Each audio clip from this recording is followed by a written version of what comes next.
में हम लोग रेगुलेशन नंबर 104 ऑफ CMR 2017 देखेंगे। तो ये एक्चुअली क्या है, सेफ्टी मैनेजमेंट प्लान के बारे में बताता है। तो सबसे पहले क्या था कि safety management plan regulation CMR to 1957 में इसका कोई जिक्र नहीं था। फिर DGMS का एक सर्कुलर आया 2002 में, ठीक है। उसका डेट था सर्कुलर नंबर 13 ऑफ 2002। तो 31 दिसंबर 2002 को ये सर्कुलर आया DGMS का।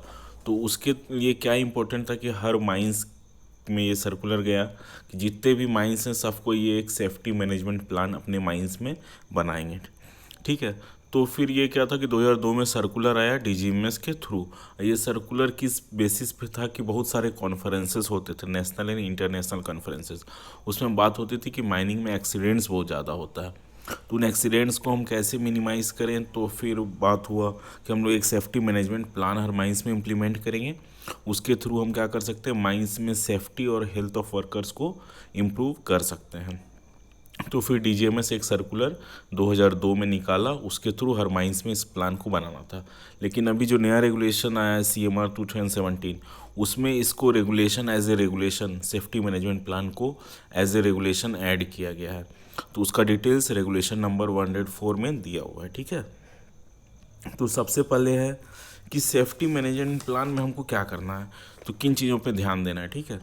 तो सेफ्टी मैनेजमेंट प्लान क्या है कि माइनिंग हर एक्टिविटी में सेफ्टी ज़रूरी है। जैसे हम बाइक चला रहे हैं, कार चला रहे हैं, पैदल चल रहे हैं, तो हम लोग हमेशा देखते हैं कि हम सेफ़ रहें, ये हमारा ऑब्जेक्टिव रहता है।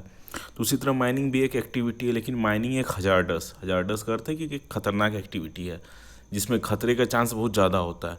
तो इसलिए क्या है कि माइंस में एक सेफ्टी मैनेजमेंट प्लान बनाना ज़रूरी है।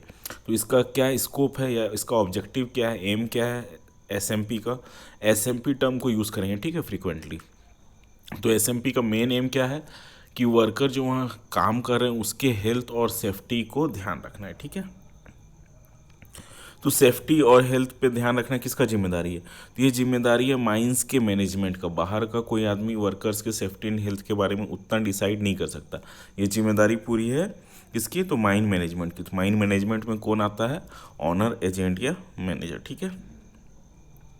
तो सेफ्टी मैनेजमेंट किस किस चीज़ों पे, किन किन चीज़ों पे जोर देता है, तो पहला क्या है कि हेल्थ पे देता है, दूसरा क्या है वर्कर्स के सेफ्टी पे देता है, तीसरा क्या है वेलफेयर मतलब कल्याण, ठीक है, कि वर्कर्स का वेलफेयर कैसे हो उस पर ध्यान देता है। चौथा है कि वर्कर्स का प्रोडक्टिविटी मतलब उसका कार्य क्षमता कैसे बढ़े उसमें ध्यान देता है, ठीक है। तो इन सब चीज़ों को हम लोग अचीव कैसे कर सकते हैं, जैसे हेल्थ हुआ, सेफ्टी हुआ, तो इसके लिए हम लोग क्या कर सकते हैं, एक हर इक्विपमेंट जो चल रहा है उसके लिए हम लोग एक प्रॉपर क्या करेंगे, ऑपरेटिंग प्रोसीजर रखेंगे, SOP स्टैंडर्ड ऑपरेटिंग प्रोसीजर, उसके तहत काम होगा, ठीक है। और SMP को हम लोग को कहाँ कहाँ इम्प्लीमेंट करना है, तो जितना भी खतरनाक ऑपरेशन है हजार्डस ऑपरेशंस में, जो इक्विपमेंट्स हैं मशीनरीज यूज़ हो रहे हैं माइंस में उसमें, ठीक है, और जो मेंटेनेंस है सुपरविज़न है मशीनरीज़ का, उसमें भी हम लोग क्या करेंगे, SMP को इम्प्लीमेंट करेंगे। तो ये एक रफ आइडिया था। तो मेन ऑब्जेक्टिव SMP को इम्प्लीमेंट करने का माइंस में क्या है, वर्कर्स के सेफ्टी और हेल्थ को इम्प्रूव मत करना मतलब अच्छा है, अच्छा करना, ठीक है। हेल्थ सुधरा रहे, आदमी का हेल्थ ज़्यादा ख़राब ना हो। जैसे कि माइंस में काम करते करते आदमी को बहुत सारा डिसीज हो जाता है, तो उन सब डिसीज को हम लोग कैसे रोकेंगे, बहुत सारी बीमारियां कैसे रोकेंगे। और वर्कर्स के साथ एक्सीडेंट बहुत ज़्यादा होता है, तो एक्सीडेंट्स को हम लोग कैसे कम करेंगे, यही मेन ऑब्जेक्टिव है SMP को लाने का। तो इसका जिक्र कहाँ किया गया है, रेगुलेशन नंबर 104। तो 1957 CMR में ये नहीं था SMP करके कुछ, लेकिन 2002 में DGMS का एक सर्कुलर आया, उसके तहत हम लोग क्या किए, SMP को माइंस में इम्प्लीमेंट करना था। वो सर्कुलर डेटेड था 31 दिसंबर 2002 के डेट से आया था, ठीक है। लेकिन जो नया CMR आया 2017 उसमें ये एक रेगुलेशन के रूप में आया है 104। तो इस रेगुलेशन को हम लोग क्या करते हैं, डिटेल्स में देखते हैं। तो ये SMP वाला क्वेश्चन अभी लेटेस्ट GT एग्ज़ाम में भी बहुत ज़्यादा पूछा जा रहा है, तो इसको जानना ज़रूरी है। तो ये क्या बोल रहा है कि the owner, agent and manager of every mine, कि हर किसी माइंस का, चाहे तो वहाँ ऑनर होगा या फिर एजेंट होगा या मैनेजर होगा, जो भी उस माइंस का हेड है, ठीक है। तो वो सबसे पहले क्या करेगा, आइडेंटिफाई द हजार्ड्स। सबसे पहले वो क्या करेगा कि हजार्ड्स को आइडेंटिफाई करेगा। तो एक्चुअल में हजार्ड क्या होता है, हजार्ड वैसा चीज़ है जैसे एक कुल्हाड़ी है, तो वो एक हजार्ड है या हजार्डस चीज़ है। अगर लेकिन उससे अभी हमको कोई खतरा नहीं है, ठीक है, लेकिन उससे खतरा क्या है, हो भी सकता है। यदि हमारा पैर कुल्हाड़ी पे लग गया तो खतरा हो सकता है। उसी तरह माइंस में से एक्सप्लोजिव रखा हुआ है तो वो एक हजार्डस चीज़ है, उससे कभी भी खतरा हो सकता है। जैसे माइंस में ड्रैगलाइन है, सोवेल है या फिर ट्रक्स चल रहे हैं, तो वो सब क्या है, हजार्डस चीज़ें हैं जिससे कि आदमी को खतरा हो सकता है। ज़रूरी नहीं है कि खतरा हो ही जाए, लेकिन कहीं हम उसके आसपास या चपेट में आए तो खतरा हो सकता है। तो माइनिंग में क्या है कि मैक्सिमम ऑपरेशंस जो है, मैक्सिमम जो काम हो रहा है, जैसे ड्रिलिंग, ब्लास्टिंग है, लोडिंग है, डंपिंग है, डंपर कोई ऑपरेट कर रहा है, ठीक है, तो वहाँ हजार्ड है। वो सब सारे चीज़ क्या है, हजार्ड। हजार्ड मतलब ऐसा कोई खतरनाक चीज़ जिससे कि हमको खतरा हो सकता है, ठीक है। हो भी सकता है, नहीं भी हो सकता, वो बात की बात है। लेकिन जैसे कुल्हाड़ी है वो हजार्ड है, चाकू है वो हजार्ड है, बंदूक है वो हजार्ड है। समझ में आ रहा है कि नहीं आ रहा है? टेबल, कुर्सी, बेंच, ये सब हजार्डस चीज़ नहीं है, लेकिन चाकू, गोली, बम, ये सब क्या हजार्डस चीज़ है। हजार्डस चीज़ क्या है कि वैसा चीज़ जिसमें क्षमता है किसी और को नुकसान पहुंचाने का, उसको हम लोग बोलते हैं हजार्ड में, ठीक है। तो माइंस ऑनर, एजेंट और मैनेजर है माइंस का, क्या करेगा कि हजार्ड्स को पहचानेगा, ठीक है।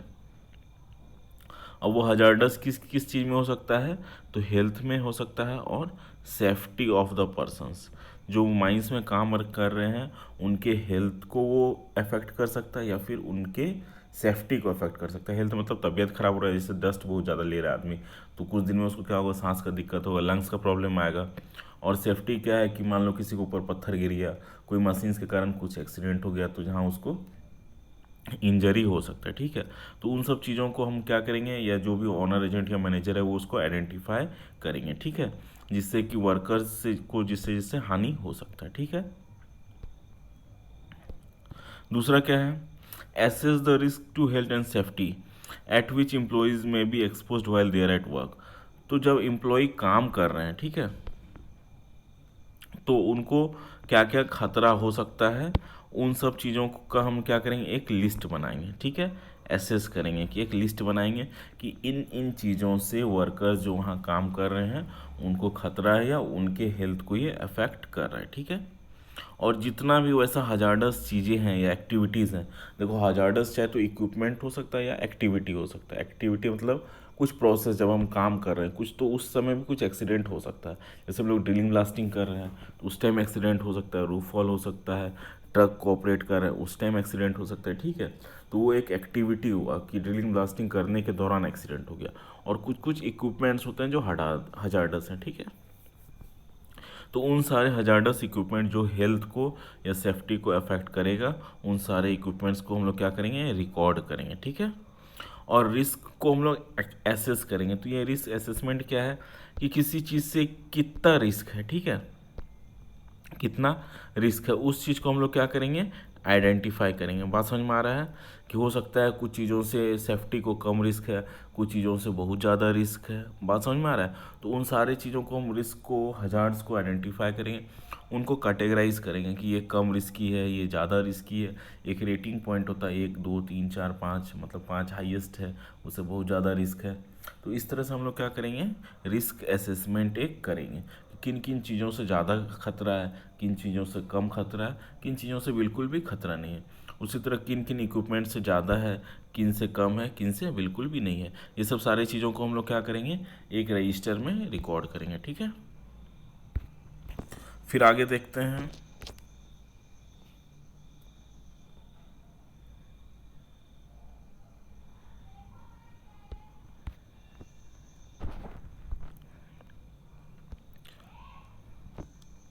फिर थर्ड इसका आगे क्या हुआ है कि make those records available for inspection by the employees. तो वो जो रिकॉर्ड हम लोग बनाएंगे उसको क्या करेंगे, कोई भी एम्प्लॉय चाहे तो उसको देख सकता है, उसको स्टडी कर सकता है, ठीक है। और जो हम लोग हजार्ड को देख रहे हैं या रिस्क को जो डिटरमाइन कर रहे हैं, ठीक है, तो उसके लिए एक प्रॉपर प्रोसेस बनाएंगे कि कैसे हम किसी चीज़ को हजार्डस बोल रहे हैं या कैसे किसी चीज़ से हम लोग बोल रहे हैं कि ये बहुत ज़्यादा रिस्की है। तो एक प्रोसेस डेवलप करेंगे, उसके तहत हम लोग क्या करेंगे, अलग अलग चीज़ों को अलग अलग रिस्क कैटेगरी में डालेंगे। जैसे लो रिस्क है, मीडियम रिस्क है, हाई रिस्क है, वेरी हाई रिस्क है। इस टाइप हम क्या करेंगे, अलग अलग इक्विपमेंट्स को और अलग अलग एक्टिविटीज़ को हम लोग क्या करेंगे, कैटेगराइज करेंगे, ठीक है। तो हजार्ड का यहाँ डिफिनेशन भी लिख दिए हैं। तो हजार्ड क्या है, ऐसा सोर्स ऑफ पोटेंशियल डैमेज, मतलब वो जरूरी नहीं कि वो डैमेज कर रहा है, लेकिन उससे क्या है, उसमें डैमेज करने की क्षमता है, ठीक है। या फिर वो हेल्थ को अफेक्ट कर सकता है, जैसे कि हम कुछ हजार्डस ब्लेड है, ठीक है, तो उसको हाथ में पकड़े हैं तो उससे कोई खतरा नहीं है, लेकिन यदि हमारे स्किन को वो टच कर जाता है तो उससे क्या हो सकता है, खतरा हो भी सकता है। तो हजार्ड मतलब वैसा इक्विपमेंट या वैसा प्रोसेस जिससे हमको क्या हो सकता है, खतरा हो सकता है, उसको हम लोग क्या बोलते हैं, हजार्ड बोलते हैं, ठीक है, या हजार्डस सब्सटेंस बोलते हैं। और रिस्क क्या है कि उस हजार्ड के कारण हमको जितना हानि हो सकता है उसको हम बोलते हैं रिस्क, ठीक है। सपोज ब्लेड पकड़े थे, उंगली कट गया तो कम हानि है, गले में चल गया तो बहुत ज़्यादा हानि है, ठीक है। तो risk, low risk, medium risk, समझ में आ रहा है कि नहीं आ रहा है। तो हजार्ड क्या है, चीज़ें हजार्ड होती है, हजार्डस होती है, और उससे जो खतरा पैदा हो रहा है उसको हम लोग रिस्क बोलते हैं, ठीक है। आगे देखते हैं दूसरा पॉइंट क्या बोल रहा है कि owner, agent and manager of every mine, ठीक है। तो किसी भी माइंस का, चाहे तो ऑनर, एजेंट या मैनेजर, सेफ्टी कमिटी से कंसल्ट करेगा, और एक इंटरनल सेफ्टी ऑर्गेनाइजेशन। तो सेफ्टी कमिटी का कॉन्स्टिट्यूशन, ये सब क्या है, हमारा माइंस एक्ट 1952 में दिया हुआ है, ठीक है। तो एक सेफ्टी कमिटी हर माइंस में बनेगा, और दूसरा क्या है कि हर माइंस में एक इंटरनल सेफ्टी ऑर्गेनाइजेशन बनाएंगे। उसका क्या काम रहेगा कि माइंस के अंदर जो अंदरूनी खतरा है या फिर जो सेफ्टी जहाँ जहाँ ध्यान देना है, वो एक सेफ्टी कमेटी के अलावा कुछ कॉम्पिटेंट पर्सन का ग्रुप का हम लोग एक सेफ्टी ऑर्गेनाइजेशन बनेंगे, ठीक है। तो ऑनर या मैनेजर या एजेंट, ठीक है, वो क्या करेगा, safety committee and internal safety organisation से चीज़ों को डिस्कस करेगा, ठीक है। उसके बाद क्या करेगा, वो ज़रूरी स्टेप्स लेगा, किस किस के लिए, कि एलिमिनेट एनी रिकॉर्डेड रिस्क। तो कोई अगर रिस्क है जिसको हम लोग रिकॉर्ड किए हैं, तो चाहे तो उस रिस्क को ही ख़त्म कर दो, ठीक है। जैसे मान लो कहीं हॉल रोड है, उसमें गड्ढा है, तो उस गड्ढे में डंपर गिर सकते हैं, व्यक्ति गिर सकते हैं, तो उस गड्ढे को हम लोग क्या करेंगे, भर देंगे। तो वो क्या होगा, रिस्क को हम लोग वहीं ख़त्म कर दिए, ठीक है। तो पहला क्या होगा, वैसा कोई रिस्क जिसको हम लोग ख़त्म कर सकते हैं उसको ख़त्म करेंगे, ठीक है। दूसरा क्या है, control the risk at source. अब उस रिस्क को ख़त्म नहीं कर सकते, जैसे डंपर ऑपरेट कर रहा है या जा रहा है, आ रहा है, तो वहाँ पर क्या हो सकता है कि खतरे का चांस हो सकता है। तो हम लोग उसको कंट्रोल करने की कोशिश करेंगे, कैसे, तो डंपर में कुछ बजर लगा देंगे, कुछ साउंड लगा देंगे, उसके लिए कुछ अलग लेन बना देंगे। तो उससे क्या होगा कि वो सोर्स जहाँ से खतरा का चांस है, वहीं पर उस खतरे को हम लोग क्या कर रहे हैं, कम करने का कोशिश कर रहे हैं, ठीक है। या फिर कोई ड्रैग लाइन बन रहा है, तो उसके चारों ओर हम एक फेंसिंग कर देंगे जहाँ ड्रैग लाइन ऑपरेट कर रहा है, ताकि कोई उस फेंसिंग को क्रॉस ना करे। तो उसको क्या होगा, किसी भी आदमी को उस ड्रैग लाइन से खतरा कम हो जाएगा। बात समझ रहे हो, इस टाइप हम लोग करेंगे। फिर आगे देखते हैं, मिनिमाइज द रिस्क। रिस्क को क्या करेंगे, अगर हम लोग ख़त्म नहीं कर सकते तो कम से कम करने की कोशिश करें। और फिर भी यदि रिस्क रह रहा है, ठीक है, तो हर व्यक्ति को क्या करें, हम लोग पर्सनल प्रोटेक्टिव इक्विपमेंट प्रोवाइड करें। तो ये पर्सनल प्रोटेक्टिव इक्विपमेंट क्या होता है, पर्सनल मतलब वो इक्विपमेंट जो सिर्फ उसी व्यक्ति को प्रोटेक्ट करे। जैसे कहीं साउंड ज़्यादा हो रहा है, कोई व्यक्ति कोई मशीन को ऑपरेट कर रहा है, इससे साउंड बहुत ज़्यादा हो रहा है, तो हम लोग उसको क्या कर सकते हैं, ईयर प्लग्स दे सकते हैं, डस्ट आँख में नहीं जाए उसके लिए हम लोग क्या कर सकते हैं, उसको कुछ अलग टाइप का स्पेक्टिकल्स या चश्मा आता है वो प्रोवाइड कर सकते हैं। तो इन सब टाइप के इक्विपमेंट को हम लोग क्या करते हैं, पर्सनल प्रोटेक्टिव इक्विपमेंट के कैटेगरी में डालते हैं, ठीक है। पर्सनल प्रोटेक्टिव इक्विपमेंट क्या होता है, वो उसी व्यक्ति को उस चीज़ से बचा सकता है जो उसको यूज़ कर रहा है, ठीक है। जैसे सेल्फ रेस्क्यूअर होगा, ये भी एक टाइप का पीपीई है, पर्सनल प्रोटेक्टिव इक्विपमेंट, इसको शॉर्ट में हम लोग पीपीई बोलते हैं, ठीक है। फिर क्या करेंगे, institute a programme to monitor the risk to which employees may be exposed. तो अब रिस्क का मॉनिटरिंग भी ज़रूरी है, कि सपोज मान लो कि कोई इक्विपमेंट है, उसके चलने से खतरा है, ठीक है, तो रिस्क है, हम लोग कुछ बना दिए उसके और फेंसिंग बना दिए, लेकिन अब इक्विपमेंट हमेशा तो वहीं नहीं रहेगा, वो इक्विपमेंट क्या होगा, आगे बढ़ेगा, किसी और लोकेशन पे काम करेगा। तो वहाँ भी हमको मॉनिटर करना है कि जो जो हम प्रोसीजर बनाए थे वहाँ उसके सेफ्टी के लिए वो वहाँ इम्प्लीमेंट हो रहा है कि नहीं, ठीक है। तो मॉनिटरिंग में बहुत ज़्यादा जरूरी है कि जो हम पॉलिसी बनाए, हाँ हम 5 पॉलिसी बनाए कि इससे हम लोग क्या कर सकते हैं, एक्सीडेंट को कम कर सकते हैं। अब वो पॉलिसी इम्प्लीमेंट हो रहा है कि नहीं, मतलब वो लागू हो रहा है कि नहीं पॉलिसी, उसको मॉनिटर करना भी बहुत ज़रूरी है। तभी कोई भी प्लान क्या हो सकता है, सक्सेसफुल हो सकता है, ठीक है। आगे तीसरा पॉइंट क्या बोल रहा है कि हजार्ड और रिस्क, माइंस में हम लोग क्या करेंगे, सारे हजार्ड और रिस्क को आइडेंटिफाई करेंगे, और उसके बेसिस पे ऑनर, एजेंट या मैनेजर क्या करेगा, एक डॉक्यूमेंट, ऑडिटेबल डॉक्यूमेंट बनाएगा, ठीक है। उसको हम लोग क्या बोलेंगे, सेफ्टी मैनेजमेंट प्लान। तो सेफ्टी मैनेजमेंट प्लान का बेसिक डिफिनेशन क्या है,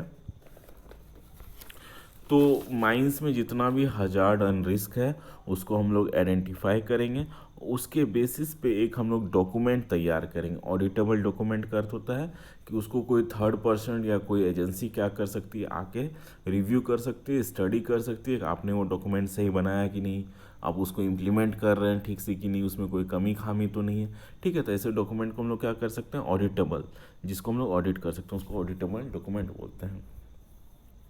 तो हजार्ड और रिस्क को आइडेंटिफाई करेंगे, उसके बेसिस पे एक हम लोग डॉक्यूमेंट तैयार करेंगे।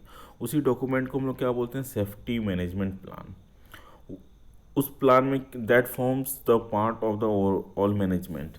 उस प्लान में क्या क्या दिया रहेगा, तो ऑर्गेनाइजेशनल स्ट्रक्चर रहेगा कि कैसा कैसा ऑर्गेनाइजेशन है, मैनेजर है, सेफ्टी ऑफिसर है, वेंटिलेशन ऑफिसर है, वर्कर्स है, ठीक है, उसके बीच फोरमैन ओवरमैन ये लोग हैं, और कौन कौन लोग सेफ्टी में जो इन्वॉल्व हैं। ठीक है, तो उस ऑर्गेनाइजेशन उस माइंस के सेफ्टी में कौन कौन लोग इन्वॉल्व हैं, हो सकता है उसके चेयरपर्सन होंगे, मैनेजर, फिर सेफ्टी ऑफिसर हो सकते हैं, फिर असिस्टेंट मैनेजर्स हो सकते हैं, ओवरमैन हो सकते हैं, कुछ लेबर लोग भी हो सकते हैं, कुछ वर्कर्स भी हो सकते हैं। ठीक है, फिर क्या है, प्लानिंग एक्टिविटीज़ की, वो सेफ्टी को इंश्योर करने के लिए, सेफ्टी को लागू करने के लिए उनका क्या क्या प्लानिंग है। ठीक है, कोई भी काम करने के लिए सबसे पहले हम क्या करते हैं, प्लानिंग करते हैं। तो वो प्लानिंग जो उनका रोड मैप रहेगा वो उसको क्या करेंगे, उस डॉक्यूमेंट में, सेफ्टी मैनेजमेंट प्लान में डालेंगे। फिर क्या होगा कि हर व्यक्ति का रिस्पॉन्सिबिलिटी सेट होगा कि सेफ्टी ऑफिसर क्या करेगा, वो क्या देखेगा, ओवरमैन क्या करेगा, वो क्या देखेगा, कुछ वर्कर्स जो है उनका क्या ड्यूटी रहेगा, ताकि सेफ्टी को सब मिल के, कोई भी काम क्या होता है वो ग्रुप वर्क होता है, टीम वर्क होता है। ठीक है, तो हर व्यक्ति का क्या होगा, रिस्पॉन्सिबिलिटी, जिम्मेदारी तय की जाएगी। फिर है प्रैक्टिसेस और प्रोसीजर्स। तो जैसे कुछ कुछ है सेफ प्रैक्टिसेस इन माइंस। तो जैसे माइंस के अंडरग्राउंड जा रहे हैं तो हम एनी टाइम टोपी लगाए रहेंगे, हेलमेट पहने रहेंगे, ठीक है, लाइट रखे रहेंगे, अगर माइंस 3rd डिग्री है तो सेल्फ रेस्क्यूअर लेके जाएंगे, गॉगल्स पहनेंगे, कहीं ज़्यादा साउंड हो रहा है तो वहाँ ईयर प्लग्स यूज़ करेंगे। तो ये सब क्या है, सेफ प्रैक्टिसेस है। तो किस किस चीज़ को कहाँ कहाँ फॉलो करना है उसको उस डॉक्यूमेंट में रहेगा। प्रोसीजर रहेगा कि कोई इक्विपमेंट को स्टार्ट करना है, तो सबसे पहले क्या करेंगे, हम उसको स्टार्ट करने से पहले एक अलार्म सिस्टम रखेंगे जिसको बजा देंगे, ताकि कोई अगर आसपास हो तो वो वहाँ से हट जाए। इस टाइप का उसमें क्या रहेगा कि कुछ कुछ प्रोसीजर्स दिया रहेगा। ठीक है, और फिर processes and resources for developing implementing, मतलब कि कैसे हम लोग डेवलप करेंगे सेफ्टी मैनेजमेंट प्लान को, या सेफ्टी और रिस्क, सेफ्टी को बढ़ाएंगे, रिस्क को घटाएंगे। इसके लिए हम लोग जो प्रोसेस डेवलप करेंगे, जो रिसोर्स लगेगा, रिसोर्स मतलब जो चीज़ें लगेंगी उन उसको कैसे हम लोग करेंगे, उसका जानकारी रहेगा। इम्प्लीमेंट, उसको कैसे हम लोग क्या करेंगे, व्यवहार में लाएंगे, वो दिया रहेगा। कैसे हमारा जो ऑब्जेक्टिव है कि हम चाह रहे थे कि हमारे यहाँ 100 एक्सीडेंट पर साल हो रहा था, तो हम चाह रहे थे कि हमारे यहाँ 10 एक्सीडेंट ही हो, तो उसको अचीव करने के लिए हम लोग क्या क्या प्लानिंग हमारा रहेगा, वो सब सब उसमें दिया रहेगा। ठीक है, और फिर रिव्यू। रिव्यू क्या होता है कि माइनिंग में सिस्टम चेंज होते रहता है। ठीक है, माइंस पूरा एक सा हमेशा नहीं रहता है, कहीं कुछ और इश्यूज आ गई, कहीं कुछ और दिक्कत आ रहा है, तो वैसे केस में हमारा जो प्लान बना है उसको हमको फिर से रिव्यू करना रहता है, फिर से उसमें कुछ चेंजेस करना रहता है। ठीक है, तो उसको भी हम लोग रिव्यू कब कब करेंगे, कैसे करेंगे, ये सब सारा डॉक्यूमेंट्स दिया रहेगा। ठीक है,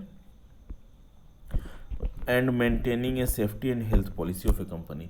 तो वही है कि सेफ्टी मैनेजमेंट प्लान में वर्कर्स के और जो पर्सन्स वहाँ काम कर रहे हैं उनके सेफ्टी और हेल्थ को हमको अच्छा रखना है या इम्प्रूव करना है। इसके लिए पूरा जो रोड मैप है, क्या हमारा तैयारी होगा, कैसे हम प्लान में लाएंगे उस चीज़ों को, क्या क्या रिसोर्सेस लगेंगे, कितना फंड लगेगा, कौन कौन वर्कर्स इन्वॉल्व होंगे, माइंस के कौन कौन एग्जीक्यूटिव्स इन्वॉल्व होंगे, सारा चीज़ उसमें जो रोड मैप है वो सेफ्टी मैनेजमेंट प्लान में दिया रहेगा। ठीक है, फिर आगे देखते हैं। चौथा पॉइंट में क्या बोल रहा है कि सेफ्टी मैनेजमेंट प्लान में जितना भी एक्शंस है उसको इम्प्लीमेंट करने की जिम्मेदारी किसकी है, ऑनर, एजेंट एंड मैनेजर को। ठीक है, और जिम्मेदारी, और उसको उन चीज़ों की जिम्मेदारी है, और उस जिम्मेदारी को इम्प्लीमेंट करके हमको क्या पाना है, तो वो जो ऑब्जेक्टिव है या हमारा एम है या गोल है वो किस में दिया हुआ है, सब रेगुलेशन 2 में। तो एक बार देख लेते हैं सब रेगुलेशन 2 में क्या दिया हुआ है। तो उसमें दिया है कि रिस्क को एलिमिनेट करना, रिस्क को हटाना है, रिस्क को कम करना है। ठीक है, रिस्क पर्सनल प्रोटेक्टिव इक्विपमेंट लोगों को देना है, तो यही सब रेगुलेशन 2 में यही सब दिया हुआ है। ठीक है, 5वां पॉइंट में क्या है, सेफ्टी मैनेजमेंट प्लान में और क्या रहेगा, तो पहला क्या रहेगा पॉइंट, क्या बोला है, defined mine safety and health policy of the company, कि पॉलिसी रहेगा उस कंपनी का, पॉलिसी रहेगा। तो पॉलिसी में जैसे इस टाइप हो सकता है कि हम चाह रहे हैं कि हमारे यहाँ कोई भी वर्कर्स डस्ट से अफेक्टेड ना हो, सेफ्टी या फिर एक्सीडेंट्स को हम लोग एकदम 1% या आधा % से भी कम रखेंगे। ठीक है, तो उसमें पॉलिसी दिया रहेगा। बात समझ में आ रही है, जैसे हर सरकार आती है तो वो अपना पॉलिसी देती है कि हम इस एग्रीकल्चर पे काम करेंगे, हम फार्मर्स के लिए काम करेंगे, हम बैकवर्ड के लिए काम करेंगे, ऐसा पूरा पॉलिसी उस माइंस का क्या रहेगा, सेफ्टी और हेल्थ के बारे में वो पूरा सेफ्टी मैनेजमेंट प्लान में दिया रहेगा। ठीक है, दूसरा क्या है, जैसे कोई गवर्नमेंट आई तो वो बोलती है कि हम बेरोजगारों को रोजगार देंगे। ठीक है, तो वो उसका क्या हुआ, एक पॉलिसी हो गया। तो उस पॉलिसी को कैसे वो इम्प्लीमेंट करेंगे, वो कैसे अचीव करेंगे, तो उसके लिए उसी तरह माइंस में क्या है कि सेफ्टी एंड हेल्थ को बहुत अच्छा करना माइंस में, ये क्या है, कंपनी की पॉलिसी है। फिर क्या है कि उसको पॉलिसी को अचीव करने के लिए उनके पास एक प्लान होगा, उनके पास एक तैयारी होगी, उनके पास एक सोच होगा जिस पर चल के वो उस चीज़ को अचीव कर सकते हैं। तो वो प्लानिंग को भी उस सेफ्टी मैनेजमेंट प्लान में दिया रहेगा। ठीक है, तीसरा क्या पॉइंट है, हाउ द माइन और mines intend to develop capabilities to achieve the policy.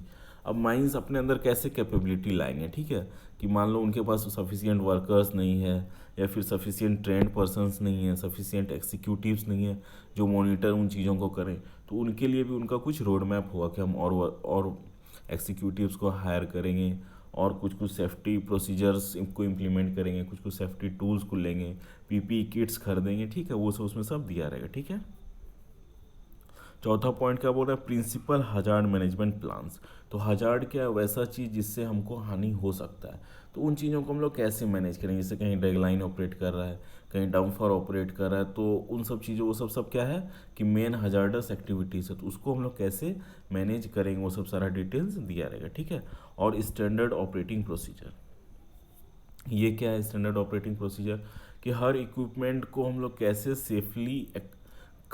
Safely काम करें उससे कि खतरा या एक्सीडेंट कम से कम हो, वो सारा दिया रहेगा। ठीक है, जैसे सेफ्टी है, एसओपी, सपोज कार स्टार्ट करने का, तो सबसे पहले हम लोग क्या करेंगे, हैंड ब्रेक हटाएंगे, फिर हम लोग क्या करेंगे, गियर को फर्स्ट गियर में रखेंगे, फिर कार को स्टार्ट करेंगे, फिर जब कार को बंद करना है तो पार्किंग लाइट जलाएंगे, फिर टर्न लेना है तो लेफ्ट राइट, ये सब क्या है स्टैंडर्ड ऑपरेटिंग प्रोसीजर। उसी तरह माइंस के हर इक्विपमेंट को हम लोग क्या करेंगे, जब ऑपरेट करेंगे तो कैसे कैसे करना है, पहले क्या करेंगे, फिर क्या करेंगे, फिर क्या करेंगे। ठीक है, जब बंद कर रहे हैं तो क्या करेंगे, अलार्म कब बजाएंगे, कब ऐसा करेंगे, ये सब सारा चीज़ क्या होगा दिया रहेगा। उसी को हम लोग क्या बोलते हैं सेफ ऑपरेटिंग प्रोसीजर, कि उसको हम लोग सेफली कैसे किसी चीज़ को ऑपरेट करें या काम करें। ठीक है, फिर आगे पॉइंट बोल रहा है कि सेफ्टी मैनेजमेंट प्लान हम बना दिए। ठीक है, तो उससे कुछ सेफ्टी अचीव हो रहा है कि नहीं हो रहा है, उससे वर्कर्स के हेल्थ में कुछ इम्प्रूवमेंट हो रहा है कि नहीं हो रहा है, इन चीज़ों को भी हमको जस्टिफाई करना है। तो उसके लिए क्या करेंगे कि किस तरीके से हम लोग मेज़र करेंगे, हाँ वर्कर्स का हेल्थ में सुधार हुआ, कैसे मॉनिटर करेंगे कि उसमें जो जो भी पॉलिसीज़ है या जो प्लान्स है या रोड मैप है वो इम्प्लीमेंट हो रहा है कि नहीं हो रहा है। ठीक है, और परफॉर्मेंस उसका कि जितना हम लोग सपोज हमारा टारगेट कुछ था तो कितना हम अचीव कर पाए, इन सब चीज़ों को करने के लिए क्या करेंगे हम लोग सेफ्टी मैनेजमेंट में, उसके लिए भी कुछ बताया रहेगा। ठीक है, कि कैसे हम लोग मेज़र करेंगे हेल्थ इम्प्रूव हुआ, मॉनिटरिंग कैसे करेंगे। ठीक है, जो जो चीज़ें सेफ्टी मैनेजमेंट में है प्लान में कुछ चीज़ें हैं उस पर यदि कोई करेक्टिव मेजर्स नहीं लिया जा रहा है तो उन चीज़ों को भी हम लोग इसमें मेंशन करेंगे। ठीक है, फिर क्या है plan to regularly review and continuously improve. तो हम लोग क्या करेंगे, जो हमारा देखो जैसे माइंस में क्या है कि हमेशा माइनिंग का कंडीशंस सीनेरियो ये सब चेंज होते रहता है। ठीक है, तो हमेशा कुछ ना कुछ मॉडिफिकेशन हमको सेफ्टी मैनेजमेंट प्लान जो हमारा है उसमें करना पड़ेगा। सपोज हम कोई नया मशीन ले आए, ठीक है, सपोज अंडरग्राउंड माइनिंग चल रहा था बोर्ड एंड पिलर से, तो अब हम लोग वहाँ कंटिन्यूस माइनर ले आए, तो फिर हमको सेफ्टी मैनेजमेंट प्लान में ऐड करना पड़ेगा कि कंटिन्यूस माइनर को जो हम लोग ऑपरेट कर रहे हैं तो कंटिन्यूस माइनर्स के लिए अलग से हम लोग कैसे high standard of safety achieve करें, उसके लिए क्या स्टैंडर्ड ऑपरेटिंग प्रोसीजर होगा। इन सब चीज़ों को उसमें तो हमेशा क्या है कि सेफ्टी मैनेजमेंट प्लान में कुछ ना कुछ चेंजेस आते रहेंगे, तो हमको उसको हमेशा अपडेट करना और रिव्यू करते रहना है। ठीक है, अब क्या हो सकता है, अगला पॉइंट क्या बोल रहा है कि माइनिंग में ही सिग्निफिकेंट कुछ बदलाव आ जाए, ठीक है। अचानक से हम माइनिंग कर रहे थे 100 मीटर पे, अब कोई हमारा फॉल्ट आ गया, अब हमको 150-200 मीटर पे माइनिंग करना है। तो उस टाइम में हमारा क्या होगा कि जितना सेफ्टी मैनेजमेंट प्लान में जितना अभी हम सेफ्टी और हेल्थ अचीव करने के लिए जो हमारा प्लानिंग था, हो सकता है वो पूरा का पूरा चेंज हो जाए। तो उन चीज़ों अगर वैसा कुछ चेंज आ रहा है तो उसके लिए भी हमको क्या करना है, अलर्ट रहना है। फिर हमको सेफ्टी मैनेजमेंट प्लान में कुछ और चीज़ों को ऐड करना है, तो उसके लिए भी हमेशा क्या रहेगा, एक प्लान रहेगा कि इमरजेंसी प्लान टाइप का, ठीक है। यदि चीज़ें बदलती हैं तो हमको सेफ्टी मैनेजमेंट प्लान में क्या मॉडिफिकेशन करना है, इस चीज़ का भी जिक्र सेफ्टी मैनेजमेंट प्लान में रहेगा, ठीक है। लास्ट आगे वाला पॉइंट क्या बोल रहा है कि अब देखो सेफ्टी मैनेजमेंट को 5-10 आदमी मिल के अचीव नहीं कर सकते। सपोज उस माइंस में 500 वर्कर्स काम कर रहे हैं, तो वर्कर की भी जिम्मेदारी है कि वो भी अपना पार्ट कंट्रीब्यूट करें सेफ्टी में, ठीक है। तो हम लोग उनको भी इन्वॉल्व करेंगे इस प्रोसेस में, ठीक है, तभी हमारा सक्सेसफुल हो पाएगा। 6th पॉइंट क्या बोल रहे हैं कि ऑनर एजेंट और मैनेजर क्या होगा, समय समय पे जो भी हजार्ड्स आइडेंटिफाइड है, मतलब जो जो रिस्की चीज़ें हैं उनको स्टडी करेंगे या फिर से रिव्यू करेंगे और रिस्क को एसेस फिर से करेंगे। हो सकता है कि किसी चीज़ को हम लोग लो रिस्क कैटेगरी में डाले हों लेकिन उससे ज़्यादा एक्सीडेंट्स हो रहा है, तो उसको हमको क्या करना है, फिर उसको हम लोग को हाई रिस्क कैटेगरी में डालना पड़ेगा, ठीक है। उसके रिस्क में मॉडिफिकेशन करना पड़ेगा, फिर उसको हम लोग को कुछ और उसमें एडजस्टमेंट करना पड़ेगा। तो पीरियडिकली क्या होगा, हजार्ड्स को और रिस्क को एसेस करना पड़ेगा, ठीक है। और ये देखना पड़ेगा to determine whether further elimination control and minimisation of risk is possible. और देखना पड़ेगा क्या हम रिस्क को और कम कर सकते हैं कि नहीं, कुछ और प्रोसेस करके हम लोग और रिस्क को अवॉइड कर सकते हैं कि नहीं। तो ये सब चीज़ क्या है कि देखो कोई भी डॉक्यूमेंट में क्या होता है कि कंटिन्यूसली चेंजेस लाना पड़ेगा, क्यों, क्योंकि माइनिंग एक्टिविटी ही कंटिन्यूअली चेंज होते रहता है। तो उसी के तहत इसमें भी हमको क्या करना है कि हमेशा चीज़ों को रिव्यू करना है कि चलो कुछ सेफ्टी अचीव हुआ है और सेफ्टी अचीव हो सकता है कि नहीं, इन चीज़ों को भी देखना है, ठीक है। 7वां पॉइंट क्या बोल रहे हैं, तो सेफ्टी मैनेजमेंट प्लान का एक कॉपी ऑनर एजेंट और मैनेजर किसको सबमिट करेगा, रीजनल इंस्पेक्टर को। ये एक इम्पॉर्टेंट ऑब्जेक्टिव क्वेश्चन है, ठीक है, कि सेफ्टी मैनेजमेंट प्लान का जो एक कॉपी है जो बनाए हैं हम लोग, उसका एक कॉपी हम लोग रीजनल इंस्पेक्टर को सबमिट करेंगे, ठीक है।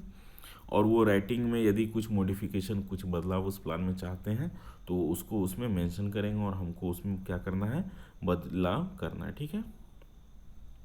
और सेफ्टी मैनेजमेंट प्लान को इम्प्लीमेंट करने की टोटल फुल जिम्मेदारी किसकी होगी, तो वो होगी ऑनर एजेंट और मैनेजर का, ठीक है। तो ये था सेफ्टी मैनेजमेंट प्लान से रिलेटेड। तो ये बहुत इंपॉर्टेंट टॉपिक है, जीटी में आजकल लेटेस्ट पूछा जा रहा है। ये रेगुलेशन 2017 जो आया है सीएमआर, उसमें नया ऐड हुआ है, ठीक है। तो यही था। तो मेन ऑब्जेक्टिव हमारा क्या है सेफ्टी मैनेजमेंट प्लान का, कि वर्कर्स के सेफ्टी और हेल्थ को माइंस में इम्प्रूव करना है।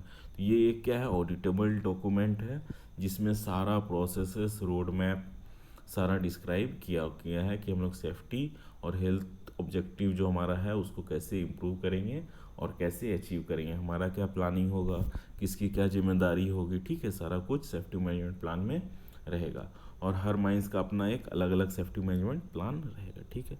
Okay, thank you.